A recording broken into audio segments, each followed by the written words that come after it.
have our weekly trade of the week mechanics of the pick for premium and option spread services, where I trade option spreads. My model runs on the weekend, provides signal for the stocks that are in confirmed uptrend according to the model. Disclosures are very important since I'm going to go and do live trade in my own account. It's very important to understand the risk and suitability associated with trading stock and options. I encourage you to visit the link on your screen if you haven't done that before, and you can read the remaining of the disclosures. All right, these are some of the tools that I'm using to come up with a trade idea. Let's look at them. Stock Forecast Toolbox main model next 10-day prediction shows slightly negative trend, basically saying that we can break through the recent lows, which is around 650, and potentially get as low as 630. So it is getting more bearish. Short-term market is oversold, so it does see a bounce back to maybe 665, maybe even 670. But at 670 it suggests, or 665 it suggests to raise cash. At 630, potentially you can consider going long or reduce your hedges. If you look at the 6 months prediction, now they're aligned. Now that we are trading, testing 200, did we actually get to the 200-day moving average? Yes.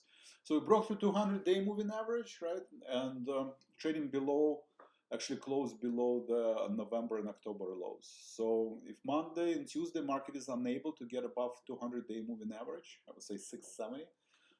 The way model says, if we can get above 670, I would consider hedging.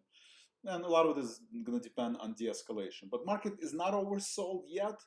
626, 610, that's the level that I would consider market oversold, and that's probably would be a good opportunity to go along, assuming that at some point oil prices will drop and there will be de-escalation in the Middle East.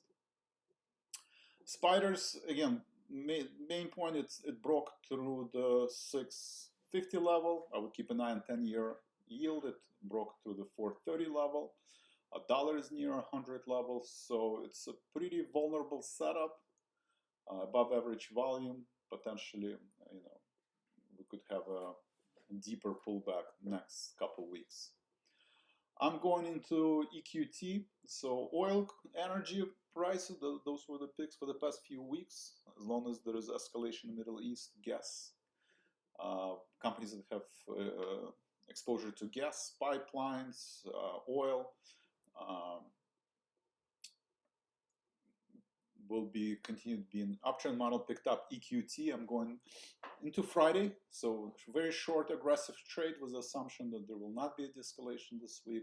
Buying 63 call, selling 68 call, risking $2.20 and maximum profit $2.80.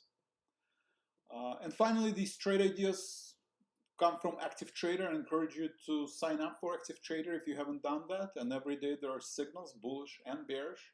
And this is something you can also trade. Thank you very much and have a great day.